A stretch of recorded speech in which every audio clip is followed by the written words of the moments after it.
Welcome to Cook the Garden podcast, your weekly audio source for delicious and easy garden fresh recipes and growing tips.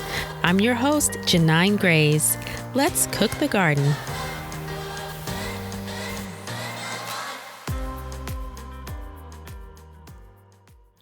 Hello, garden foodies, and welcome back to a very special episode of Cook the Garden. I know it's been a few weeks. I took a few weeks off, and I'm so excited to be back and really excited for this conversation.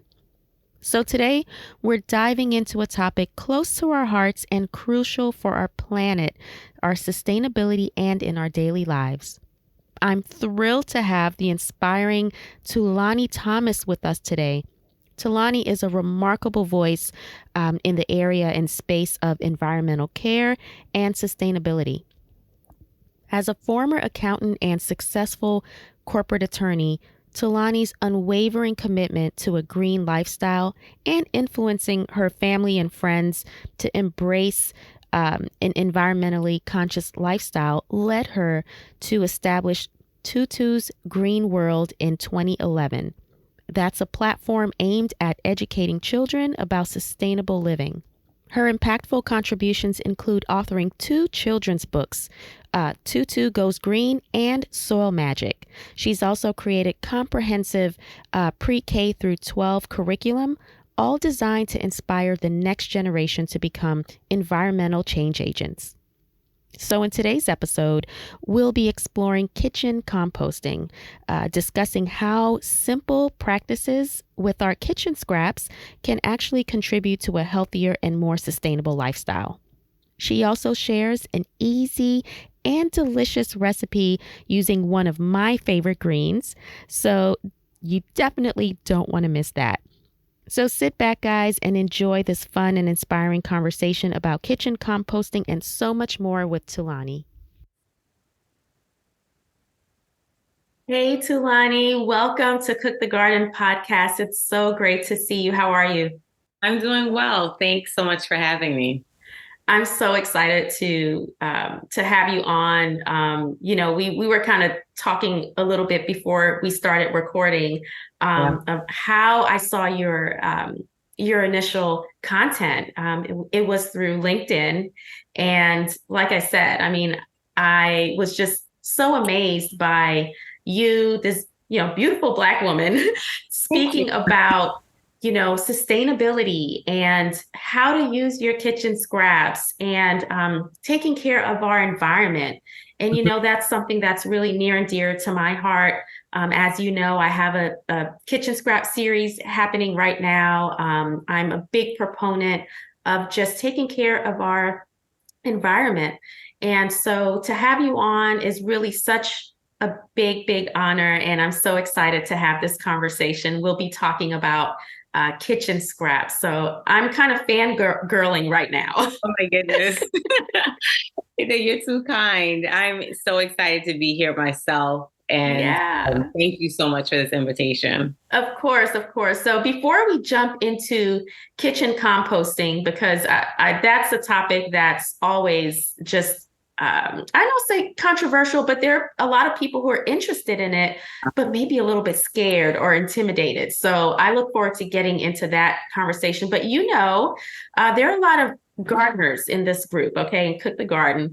I'm just curious. I know you don't have a garden at the moment, but what are some of your garden aspirations? Or, do you have like this plant that you want to grow or what? Well, I just aspire to keep my plants alive, quite frankly. I aspire to have a green thumb like my grandmother had. Right now, I do have 2 plants. Please don't ask me the name, but they are 2 plants and they are vibrant. So I'm quite proud that I've been able to keep them alive. And it's going on a little bit over, almost 2 years. So I'm proud of myself. Okay. I'm doing big things there. It's a joke outside on the outside of my house, the landscaping. I have not contributed to, with plants, but I do have someone that comes and we do organic products and composting. And I feel that me providing composting to those friends of mine that do have green thumbs is my give back. So Absolutely. I aspire to keep my 2 plants alive for another year and to continue to provide my girlfriends that are green thumbs with more compost. Oh my goodness. I love that. See, you're doing your part, and I think that's such an important thing to talk about because, gardens aren't for everyone, right? There are people who could, have better things to do with their time, although I'm an avid gardener and that's my happy place. So I don't have anything better to do with my time. I'm just in my garden. Find me in my garden. Well, it's so therapeutic, right? It is. It really is. It's been my refuge. I found out, even with some of my weird phobias that I have going on, but that might be a different show.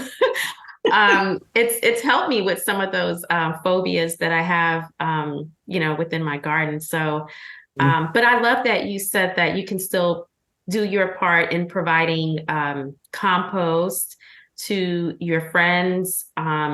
And I'm proud of you for keeping those plants alive. Hey, that's a win right there. Absolutely. Thank you. I'm proud of myself as well. All right, so maybe we could take baby steps, and maybe next spring we can get you maybe sowing some seeds. Yes, maybe. Yes, okay. I'm down. I'm down to do it. And I have my little helper, my daughter. She's all about it, so she encourages me. So she'll hold me accountable to that promise. Oh, I love that. Getting the kids involved too. That's amazing. Yeah. So I would love for you, Tulani, kind of go over a little bit. Tell us a little bit about your story, about your journey. I know you haven't always been in this space. So how did you become such an advocate for sustainability? How did you start? And what was your inspiration? Sure. Professionally, you're right. I haven't always been in this space, but the way that I was raised, I have been. I grew up in the Bronx, and back then we didn't have. Oh my God. You grew up in the Bronx as well? Stop. No. Okay. So conversation. I didn't know that. I know. So I did live in the Bronx. So my family immigrated to the States from Suriname, South America. And I was 3 years old. And the first place we moved to was Brooklyn, but we didn't stay there very long. We found a home in the Bronx. And it was the best neighborhood, girl. I mean, it's so diverse. And it was a good time then, like it was just, I always say when people, hear me say, oh, I, lived in the Bronx. I grew up in the Bronx of my younger years. They're like, oh, the Bronx. I'm like, no, it wasn't like, it's very community oriented. Yes, very much so. Very much so. Okay, so, sorry about that. No, we didn't have that. We didn't have that talk. We have that Bronx connection. See, so many things make sense. That's why we clicked right away. Absolutely. But, growing up in the Bronx, like as you said, it was very communal. It's very strong with diversity. And I remember that, in schools we didn't have that vocabulary about green living and that sort of thing. But I remember that there was a change, probably around 6th grade, where they rerouted the trucks. I grew up in the South Bronx. Okay. So they ended up rerouting the trucks to where it directly impacted the air quality. And as a kid, I didn't know the backstory. All I knew was that we were talking a lot more in the classrooms about air pollution, noise pollution, that sort of thing. And just educating us about like ways to be healthier in that space. Now, in my home, we were very, very what you would call green living. Like we were raised pescatarian diet, so we only ate fish and seafood. Definitely was very conscious of, turn those lights off type of thing. Yes. And and it didn't directly impact our bills, so to speak, because we were in apartments. And if you remember back Right. then, we didn't have a separate bill for that. But it was just always being very mindful of like being wasteful, being mindful of like what you eat, being mindful of mental health practices. Like we were very much a praying family, a meditative family. Mm. And so I grew up with those ethos. And once I started my own family, naturally, I continued with that type of living. And I remember having my children and looking for books that would complement and support what I was teaching them at home. And it was very difficult. And I definitely didn't see any that looked like my children. I had characters that looked like my children. So I Yeah. decided at that time to write a book it was called Tutu Goes Green. And it was about a character really introducing to children the three R's at a very basic level. How can we live eco-friendly every day by doing very small things? And that's really how I got started professionally on this journey and how I incorporated what I was doing in my home, into my professional life. So I published that book and then it just kind of snowballed from there. Um, yeah, I could keep going. Wow, that's so inspiring. That's so inspiring. And for those of you listening, I will definitely put a link to um, Tulani's website where now does everyone have access to the book? Is that still like on the market and Yeah, people can no, go and yeah, order it? yeah, absolutely. Like I said, Okay. it kind of snowballed. I had the children's book. At the time, I was still practicing corporate law. Um, Okay. it was available, through Barnes and Nobles. It's now still available on my website as well as on Amazon. Um, Wow. and I ended up just really expanding it into a full company. And then basically, my company teaches children how to live eco-friendly.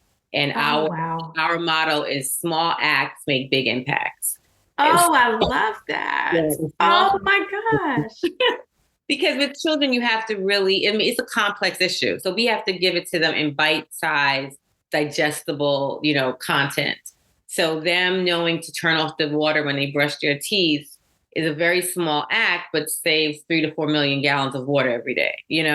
So that's what we do. And our latest book, which will be released in February, is called Soil Magic. And that's where I introduce to children composting and how that can directly impact their community and how they can be change agents for their environment. Wow. That is amazing. Tell me this. So, who do you work with? Do you partner with schools? Do you partner with other types of organizations? Who do you work with on a daily? And who's kind of like, I know um, your target is children, right? But who are you partnering with to spread the message? Message. Yeah, right now I'm partnering primarily with schools, and we have a pre-K through 12 curriculum because many of the schools, many of the states have realized that sustainability is key, and they have implemented it into their learning standards. So I go into schools and I complement what their learning standards have already incorporated with environmental education and programming. So I do assemblies, I'll do author reads, I'll do eco-friendly like arts and crafts activities. With the older children, we're teaching them how to be more active in their community with being change agents, interacting with their politicians and policy advocates, that sort of thing. So that's where the schools, and I partner. And I also go into churches, nonprofits, because wonderfully, a lot of people are embracing the notion that sustainability is really, really imperative, going forward and looking towards a brighter future. So I have to say, I've had this company now, oh my goodness, like 10 years. The conversation has shifted. Instead of, 10 years ago, I had to explain to them, why it was important. Now we're talking about, okay, how can we spread this message easier and faster? So That's that's very encouraging. That yeah. is very, very encouraging. And it shows that, people are coming to that realization. And people are realizing, that, you know, we're not going off of, unlimited resources here, and I think more and more people are starting to understand that everyone plays a role. You can't just depend on, Mhm. this group to bring it to the forefront or this group to do this or this group. We're all in this and we Mhm. all play a role. So I really, really appreciate you sharing that. And yeah, we're gonna have to like definitely connect offline because like I'm in the utility space and Yeah. Yeah, I should we're say always I didn't talking say that. about that. Yeah, I didn't say that. Corporations have also partnered with me to do certain programs because sometimes the organizations don't have the funding, but at the same, so I will find corporate partnerships and sponsorships for those. So I'm always open to corporate partnerships. Awesome. Good, good, good. Okay, we'll definitely have to connect Yeah. offline. But kind of going towards let's go into the kitchen here, okay? Mhm. One of my favorite places outside of the garden. Yeah. Let's talk about because today we're really focused on composting, kitchen scraps, all that good stuff. How you can repurpose and make the best out of it. So, for those of us listening who are maybe familiar with composting, but just a little maybe, I don't know, reluctant to start it, or maybe, you know, you don't know very much about Yeah. composting. Can you maybe explain some of the benefits of kitchen composting? And just for those of us who might be new to the concept. Sure, sure. So with kitchen composting, first of all, what is kitchen composting, right? So with composting, what you're doing is you're taking your scraps, your food scraps, your plant-based food scraps, and you ultimately are going to turn it into nutrient-rich soil amendment. It's going to make your soil more nutrient dense, which will thereby have you with better plants, prettier flowers, sweeter fruit, that sort of thing. So to create this compost, you need food scraps. So what kitchen composting is doing is taking your kitchen food scraps and creating a compost bin. And now how we do that, it definitely depends on what type of kitchen you have, what type of home you have. Some of us have backyards, some of us don't. Some of us live in apartments in the city. But what we do know is we all have a kitchen and we all have food scraps. So the benefits of having a kitchen compost or the benefits of composting in general is that it will lessen your food waste inside your home or in general, right? The compost itself will help with, like I said, nutrient rich soil for your plants, whether they're indoors or outdoors. Also, what compost does, it increases the moisture of your plants. So you won't have to water them as much because it increases the moisture. In addition, if you use the compost, I believe, as a mulch, Oh, yeah, you can use it as a mulch and yep. it suppresses weeds. Yes, I have heard that. I Yeah. have heard that too. So that's amazing. And I actually just learned that not too long ago. So Yeah. I'll definitely be doing that, practicing that in my garden. Okay. So you're gonna have to let us know. Definitely. I will definitely let you know that. So thank you for going through some of those basics. Let's talk a little bit about I think I saw on one of your Instagram reels, you're using kind of like a large bucket Yeah. type. So what are some of the containers? I've been talking to, a few of my friends who are like, I don't know about this composting thing, like what do I even use? Like I don't want this big giant compost pile in Yeah. my backyard. I just want something small in my kitchen. So what are some of the containers that you think people can use? Right. So there's like four types. Like you have what I do, which is community composting, right? And Okay. that's where I have a bin inside and they'll take it. You could do outdoor composting. I think you could do worms. Then they call that vermost. And Yes. then there's like the countertop. And the countertops are, I think, a little bit more. They're an easier transition into this Yes. compost world, right? Because you have it on your counter. And with compost, you have your food scraps and you have your paper. We'll get into what you can compost and what you can't compost, but it's on your counter or underneath your sink. And, it's still aesthetically, it's pleasing as well as just convenient. And it's not smelly. It's something that you can do really quickly. And whether you have a compost pile outside or you have a community compost where they come and pick it up, which is what I do, it's still, you're still participating in lessening food waste and, That's right. having participating in that compost, That's right. Yeah. So you alluded to, what you put in a compost. Talk a little bit about that, because I know there's some science to this, there's definitely some science to this. So explain to the listeners a little bit about what can go in a compost, what you maybe don't want to put in a compost, and all of that good stuff. Yeah. So when you compost, they call it the green and the brown, and you want to balance the green and the brown, right? So the green is going to be your plant and food, your plant-based food scraps. So that's your fruits, that's your vegetables, food scraps. That's going to be your coffee grounds, even though it's brown, that's considered green, right?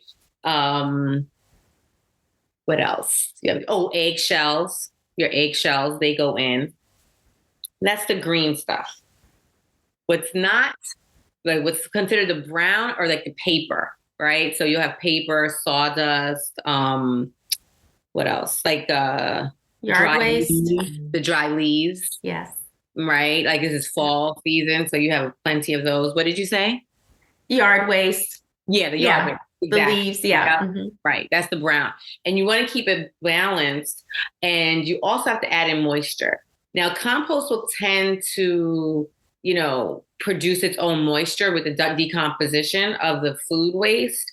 But if you're keeping your own compost, you do have to like stir it. You have to, not with your hands, with some sort of utensil. Some kind of tool. Yeah. Sometimes I have one of those compost bins where you can actually turn it and it'll fancy tumble it. Yeah, that was new. Yes, space. Yes, it does require a bit of space, but that was new this year.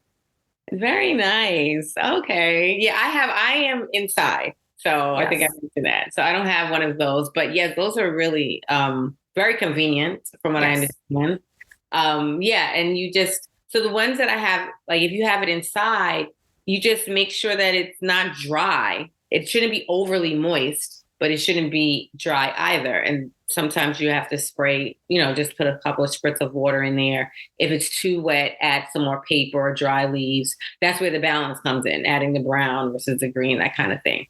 But what you don't want to compost, what you don't want in there is meat, dairy, or oil. Because then that's when you start to have odor more, and it just becomes a mess. Different type of, pests, that type of thing. It's going to attract the odor will attract them. So if you stay away from those items that you are not to compost, it's pretty simple. So basically, if you're putting in what you need to and staying away from those, the meats, dairies, oils, and everything, you shouldn't have a problem with scents, like smelly scents or like, pests or anything, right? Because I know that's the biggest reservation that people have about composting, and they're scared that, it's going to smell like, a dump, or, you're going to have, it's going to attract pests or that kind of stuff. So just kind of making sure that you're, balancing your greens and browns, right? And I will say this too, and it's funny because this was on one of my Instagram lives, and I lived it, and I had to share it. You have to have the bin sealed. Yes. I went on vacation and left it unsealed. Ooh. And I came back to, it was basically a fly infestation. horrible because Yeah. I left it unsealed. It was horrible. It was enough to make me not want to compost. But I had Right. to realize that it was my fault. Like I didn't seal the bin. And so Right. another little tip I'll give also is you can freeze your food scraps. Like if you, Oh, yeah, you freeze them, you could put them in, a compostable freezer bag and you can freeze them. And when you're ready, if you know you're going to be away, or if you know that you're not going to be able to add them to the compost bin, or if there may be, you may think they're pretty rancid, put them in the freezer bag. I have yeah. compostable freezer bags. I'm not saying to get plastic ones and freeze Right. them. And that way, it's completely sealed. So it's not going to, affect any of your food in the freezer, and it won't have any odor at all in your home. That's a great tip. That's an amazing tip. Where can you get the compostable Ziploc bags? Amazon. But actually, so one of the things, because it's the second time you asked me about bins, you asked me about compostable bags. I Yes. do find that I get those type of questions a lot. So I've compiled various, sustainable products right there on my website. So Ah, that's yeah, wonderful. affiliates Yeah. go right there, and they're right there on my website. That's perfect. So, y'all listening, definitely, I will put that link in the show notes. Definitely make sure to go back, especially if you're first starting off. She's got some amazing tips on how to get started, the do's and don'ts, containers, and all that good stuff. So, thank you so much for sharing that. Okay. So, do you have you mentioned, you grew up in an apartment or like urban setting, whatever. And so for those of us in urban areas, maybe you're in an apartment or you have limited space. Mhm. Um, what are some compact and efficient kitchen composting solutions that, you mentioned a few earlier, but do you have any Mhm. other like ways that, people, I mean, I hear people say this all the time. I don't have any space. I don't have any space to compost. Yeah, But you don't need a lot of space to compost, do you? really Like you don't. really don't. So can you Really. kind of give us a little bit more insight into that or just some, encouragement for those of us who, might be Sure. in smaller spaces? Yeah, sure. What I do, I mean, and I live, people will probably giggle that know me and will say, you can, you don't live in a smaller space. What are you talking about? But I guess, it's a combination of growing up in the city as well as not wanting to have, garbage, quite frankly, right? That's how I think about it in my home. So my composting journey started probably a year and a half ago. So I'm fairly new to this, Oh, right? okay. And I definitely didn't know anything about it. One of the main things I do is everything I do in life, I kind of start small and go from there. So I would say to anyone that's thinking about doing this is let's start small and then you can, go from there. So have a container literally right by, even if you don't have a quote unquote compost bin, get a small sealed container. Those horrible plastic to go bins, to go boxes that we get from the restaurants. And I say horrible because they're plastic, Yes, like you put those things to use, like put those right by your sink when you're washing your dishes, when you're, scraping out your used dishes from eating, scrape them right into this sealed plastic container. And then after, you will have, like, let's say after a week, you have a small container of food scraps. And then from there, you can, you have now your compost bin starter, so to speak. And I that's love it. how I started.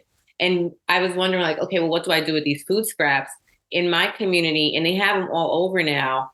They have people that literally come and collect your food scraps and they compost. It's for their compost bins. And that's what they call community composting. So we Yes. use a company called Java Compost. I'm in New Jersey. They are amazing. I actually know the owner. She was a mom at a school, and she was the one that told me that, well, you can start small. And, I believe in community. So I I love started it. there. Another tip is use compostable food bag, like garbage bags, a compostable garbage bag. And if you have, many people have like two garbages, they have one for they're just all garbage and they'll have one for recycling or not. Just turn one of those into your food scrap and just put your food scraps and have a compostable bag, garbage bag. Oh, wow. You literally That's are just great. going to take it, tie it up, and either put it in your compost bin outside, or give it to a community compost. I know I a lot love of that. people that do that have compost bins outside their home, and they don't want the smell and the odor because Right. it's not plastic; it's a compostable bag. They just drop it right there, and it goes from there. Oh, wow, that's great. Mm-hmm. Yeah, thank you for sharing those tips. And I love the concept of community composting. I Yeah. think David Crowley, a former guest of mine, he that's what he does. And I love that concept. So for anyone who is interested in it, even if you don't have to have a garden, you really don't. Like, you don't have to have a garden. This is really just a way that you can, do something that you have control over and do your part in just becoming more sustainable, to becoming more sustainable, and reducing waste in Mm-hmm. your kitchen and just in your lives in general. So even if you don't have uh, a garden, you can still compost. You can, like what you said, Tulani, like gift it to maybe your friends who maybe Yeah. garden, or you can do the community composting. Mhm. So how can people find do you just go on Google and just be like, okay, what's my nearest community composting service? Yeah, usually, absolutely. And then I think every municipal or every town, they have a place where, what do we call it? The waste management, where they Yes. either do a recyclables or trash. They're a great resource because if they don't do it, they know who is doing it, and they usually have a partnership with them. That's great. Yeah. Awesome. Awesome. Mhm. Well, good. So we talked a little bit about kitchen scraps. I mentioned earlier I have a kitchen scrap series, Scrappy Kitchen right now. So do Okay. you have any hacks, like kitchen hacks, like ways that you repurpose some of your scraps? I've been, checking out your Instagram, and you've got some creative stuff going on in your kitchen, repurposing some of your stuff, even like, over ripened ingredients. So what are some Yeah. of your kitchen hacks that you do? Yeah, for sure. I am a big like juicer and smoothie girl. So my children, as most children are, it turns brown. They're like, "Ooh." Those Yeah. make some of the best smoothies. Or with bananas, they make some of the best banana breads. Like the more rotten, the better. Yes. With the banana Absolutely. bread. Like the sweeter the bread Absolutely. is. Yes. With our fruit, they know in this home, do not throw away anything. Like, do not let me catch you throwing away some Yeah. rotten fruit. Because the fruit isn't rotten. Same. It's just a little old. You peel it, and it's like Right. they love the juice. They always love the results, right? They always That's love. right. So that's what I do with my overripened fruit and mainly fruit. Okay. But what you can do also is with the peels, like with the orange peels, you can use those as cleaners. Like if you add vinegar, Ooh. like if you add them to like a bottle of vinegar, because I clean with vinegar a lot. So I'll add them, and it kind of like, cuts the smell a little bit, but it, adds a little citrusy smell to it. So that's kind of cool. My daughter, she is more of a green thumb than I am. So, now it's pumpkin season. We're planning to try this hack this year. Gut out your pumpkins and plant your seeds in them. And so once Ah, out, yeah. you don't have to take them out. You can like basically plant the pumpkin with the seedlings right in That's the ground. that's brilliant. Post Oh right my there. gosh. So that's That what we're is planning to do amazing. here. Oh my God. Yeah, fingers crossed. You got this. And I'm gonna do that because Yeah, we still have some pumpkins laying around. It's the exactly. season. So hey Yeah. guys listening, hey, those pumpkins that you have laying around, that is the perfect idea. Oh, that's brilliant. I love it. I love it. Okay, so we may have to do a little Instagram challenge or something with that. Yeah, That's that would really be cool. great. Mm-hmm. Yeah, because that pumpkin is gonna, break down anyway. Exactly. That's more nutrients for your soil. It's great for Exactly. your plants. Oh my God, that's brilliant. Good for Yeah. your daughter. She's on it. She's a believer. She's trying to get me to become, have that green thumb formed. And Okay. also we did do this. The eggshells, Yes, you can use those as planters too, seed planters. And that's then a you really just, great idea. put them right there in the flower pot. That is a fantastic idea because, again, eggshells, they also have those, it's very nutrient dense, Right. like Right. it's lots of Exactly. nutrients, good stuff for your plants. Mhm. It'll break down and your soil will absolutely love you for it. So, So it's true. I'm a big yeah. tea drinker too. Like I love tea. So I'll Yes. just put it right. Like I do a lot of loose leaf tea. So Yes. what I do is just dump it in my plants. Oh, that's perfect. I do the same thing too. Or when I do, I've been really into simmer pots. Mm. So after I've just, just Steeped them to death. steeped it to death, honey, it just goes straight in my soil and that's, and we're done.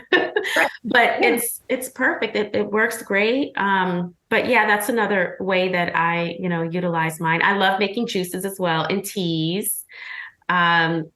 In my last episode, I talked about taking I shouldn't say spoil. It was overripened pineapple, and I Mm. just used the skin I've heard. in my simmer pot. But you can also make a tea out of it. I've heard Um, that. I've heard it's yeah, excellent, extremely it's oh my beneficial. gosh, that pineapple skin has like all the good stuff is in there, man. Like it's amazing. But you want to make sure you wash it first and then steep That it part. to make the tea. Yeah, Yeah. that part. So yeah, so this is awesome. I love, love, love this conversation so much. And since we're talking about food, Hmm. I know that you have a recipe to share with our community. And girl, look, okay, I cannot wait to make this because first of all, I have some greens. And Mm. I have greens in my freezer, but I also have greens in the garden right now. Yes. So I'm Yeah. I'm going to be using my greens for this. But share with our community your recipe. What are you going to be sharing with us today? Well, it's a very popular dish in our home. And now that the holidays are coming, I will be making it even more. Collard green egg rolls. Ah, They're del- yes. they are delish. I posted it also on I think my YouTube channel, and I got the most. Like everyone loved them, and I think it's because everyone can make them. Like they're pretty easy. They're pretty easy. You can also swap the collard greens for kale. I make Okay. kale also, and I usually have leftovers. I'm a big leftover person, but I like Me to too. remix leftovers. When Me you too.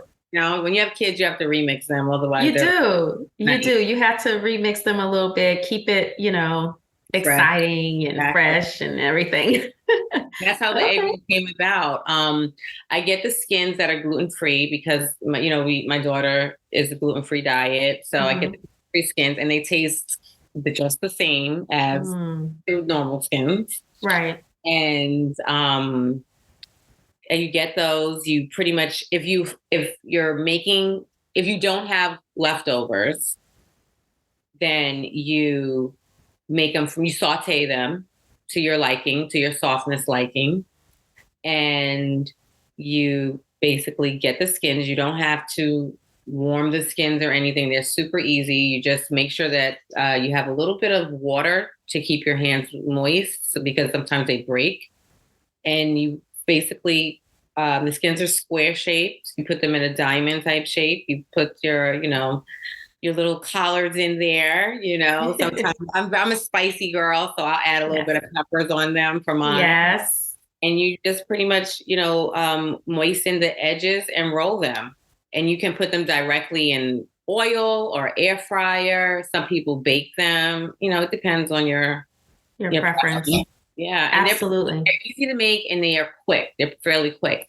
What I like about them also is it's easy for the children, for your kids to jump in, because all they're doing is like they love loading their egg rolls. They usually Yes. load them and they break, but they they love loading them up and rolling them. So it's really easy for children to help with as I well. love that. Oh my gosh. So I'm going to be making this. And I never thought to put collard greens or greens inside egg rolls.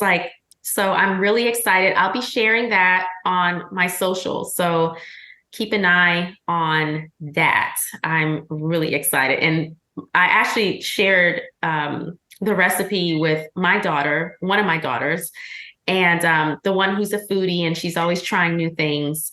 She's a lot more adventurous. Yeah. Like me. So she was really excited about this too. So she's like, oh yeah, I can't wait. I can't wait. So thank you for sharing that recipe with us. So again, that link will be in the show notes as well for those of you. And if you make this at home, guys, definitely tag Cook the Garden and tag Tulani. So all of her information is, in the show notes. So make sure you go follow her, show her support. And if you make these egg rolls, tag us because I definitely want to see what everybody else is doing. Please do. Awesome. So look, I can go on like all day long. We could chat all day long, but I know you have a lot going on. I know you've got, some exciting projects coming down the pipeline too that you alluded to earlier. But before we close out the show, Tulani, can you share with us, do you have any other projects coming down the pipeline? Do you, what are some things we need to be on the lookout here? Yeah, thank you. Yeah, I do have some exciting projects coming up. We are releasing our second book, our second children's book in our children's book series called Soil Magic. And it's really, on target or on point with what we talked about today. In that book, we have the main character, Tutu, but we now have her green crew. And this book series is really showing children how they can be change agents in their environment. And so we're showing children through teamwork, how she is alleviating the waste issue, the trash issue in her town. And we bring in composting. So it's a great teaching tool for students, for parents, and we're super excited about that. So that will be released in February. And I'm currently, working with schools on my pre-K through 12 curriculum. And that's tying into the sustainability standards and the learning. I'm doing a lot more speaking engagements with different organizations where I'm speaking about sustainable living, speaking about mentoring with children, and just really living that green life, I'm super excited to be also working on programming. I think we mentioned offline, doing more, highlighting more environmental leaders, both locally and nationally. So you can look out for that. My handle is Tutu's Green World on Instagram. So we will probably launch that on Instagram and on our YouTube channel, which is also Tutu's Green World, in 2024. Wow. Exciting stuff. And I'm so just happy that we've been able to connect. You definitely have a new supporter and a new fan in me. So I'll definitely be making sure I'm following you on all of those channels. And I know our listeners, this topic is very important to this community. So I know that you'll definitely see some support coming your way from the Cook the Garden community. So I'm really excited to watch all of that happen. Definitely, stay in touch. I do think that we have a series coming up. We've got a whole bunch of other topics that we can really dive into. So I'm super excited. But yeah, thank you so much for joining us today. This was such a fun conversation. Yeah, thanks so much for having me. I really enjoyed it. Thank you for tuning in to this week's Cook the Garden. If you enjoyed this episode, please subscribe and leave a 5-star review. As a new podcast, it really helps to add value while growing our awesome community. As always, I really appreciate it. Until next time, friends, keep slaying those garden fresh recipes.